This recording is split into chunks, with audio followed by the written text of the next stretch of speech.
गीता श्लोक। न कर्मणामनारंभान्नैष्कर्म्य पुरुषोषुते न च संन्यसनादेव सिद्धिं समधिगच्छति। संस्कृत में व्याख्या। अत्र श्री भगवानुवाच न कर्मणाम अनारंभात् कर्माणि न आरभ्य केवलं अकर्मणि स्थित्वा पुरुषः नैष्कर्म्यं न अश्नुते। पुरुषः कर्मबंधनरहितं नैष्कर्म्य न प्राप्नोति। न च संन्यसनात् एव केवलं बाह्यकर्मत्यागरूपात् संन्यासात् एव सिद्धि समधिगच्छति। मोक्षरूपा सिद्धि न लभते। आथ केवल कर्म त्यागेन वा निष्क्रियतामात्रेण वा न मोक्षः सिद्ध्यति। किंचित तो कर्तव्य कर्माणि फलासक्ति त्यक्त्वा अनुष्ठेयानि इति। हिंदी अर्थ। मनुष्य कर्म न करने से निष्क्रिय होकर कर्म के बंधन से मुक्त नहीं हो सकता और न ही केवल संन्यास ले लेने से ही सिद्धि मोक्ष प्राप्त कर सकता है। मतलब यह है कि कर्म त्याग कर कुछ भी न करना मुक्ति का मार्ग नहीं है और केवल सन्यासी बन जाना भी पर्याप्त नहीं है। वास्तविक मुक्ति तब मिलती है जब मनुष्य कर्तव्य कर्म करता रहे लेकिन उनके फल की आसक्ति को छोड़ दे। शब्दार्थ। न नहीं कर्मणाम कर्मों का, अनारंभात न आरंभ करने से न करने से, नैष्कर्म्यम कर्म बंधन से रहित अवस्था मोक्ष, पुरुषः मनुष्य, अश्नुते प्राप्त करता है, न च और नहीं, संन्यसनात् एव केवल संन्यास लेने मात्र से, सिद्धिं सिद्धि मोक्ष या परमति, समधिगच्छति प्राप्त करता है।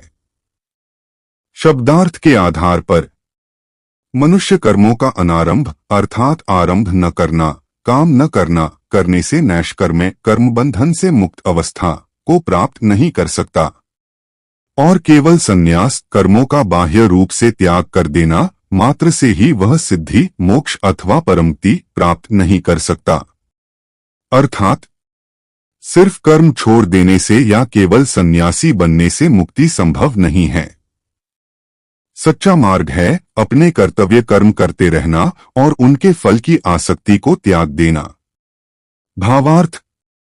मनुष्य केवल कर्म न करने से, कुछ भी न करने से कर्मबंधन से मुक्त नहीं हो सकता और न ही केवल संन्यास धारण करने से, बाहरी रूप से कर्म त्याग देने से सिद्धि या मोक्ष प्राप्त हो सकता है। सच्चाई यह है कि मोक्ष या सिद्धि का मार्ग कर्म त्यागना नहीं है, बल्कि अपने कर्तव्य कर्म करते हुए फल की आसक्ति को त्यागना ही वास्तविक साधना है।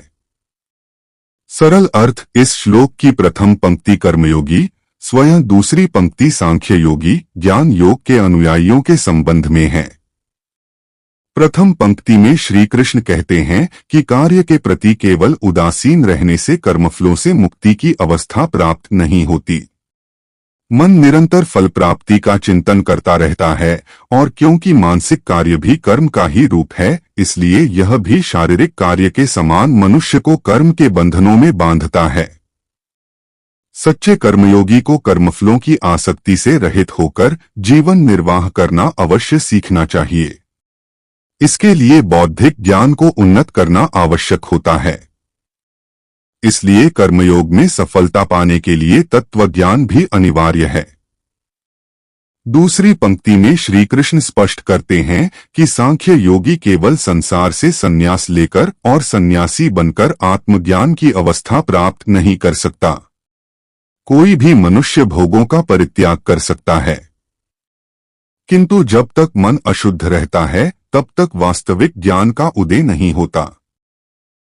मन की प्रवृत्ति पिछले विचारों की पुनरावृत्ति करना है। ऐसी पुनरावृत्ति मन के भीतर एक कड़ी का रूप ले लेती है और साथ में नए विचार भी निर्बाध रूप से समान दिशा में उमड़ते रहते हैं। अपनी पुरानी प्रवृत्तियों के कारण लौकिक चिंतन से मन चिंता, तनाव, भय, घृणा, शत्रुता आदि सांसारिक विषयजन्य दोषों से युक्त रहता है। इस प्रकार केवल भौतिक रूप में संसार से संन्यास लेने से अशुद्ध अंतःकरण में वास्तविक ज्ञान प्रकट नहीं होगा। यह उपयुक्त कर्म से युक्त होना चाहिए जो मन और बुद्धि को शुद्ध करता है। इस प्रकार से सांख्य योग में भी सफलता के लिए कर्म करना अनिवार्य है। यह कहा जाता है कि तत्वज्ञान के बिना भक्ति भावना मात्र होती है और बिना भक्ति के तत्वज्ञान बुद्धि की कल्पना मात्र है। कर्मयोग और सांख्य योग दोनों के लिए कर्म और ज्ञान अनिवार्य हैं। यह केवल इनका आनुपातिक अंतर है जो इन दो मार्गों के बीच भेद उत्पन्न करता है।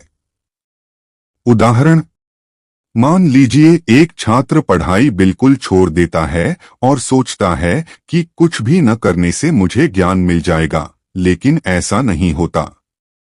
बिना पढ़ाई किए ज्ञान कभी नहीं मिलता। इसी तरह कोई व्यक्ति सिर्फ मैं साधु बन गया, सन्यासी बन गया, सब छोड़ दिया कहने से ही सिद्ध पुरुष नहीं हो जाता। सिद्धि तभी मिलती है जब वह अपने कर्तव्य, साधना, सेवा, अध्ययन, भजन ईमानदारी से करता है। निष्कर्ष, कर्म से भागना मुक्ति नहीं है। केवल नाम का संन्यास भी मुक्ति नहीं है।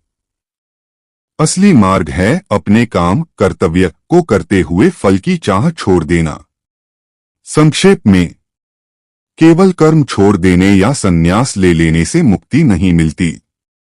कर्तव्य कर्म करते हुए फल की आसक्ति त्यागना ही सिद्धि का मार्ग है।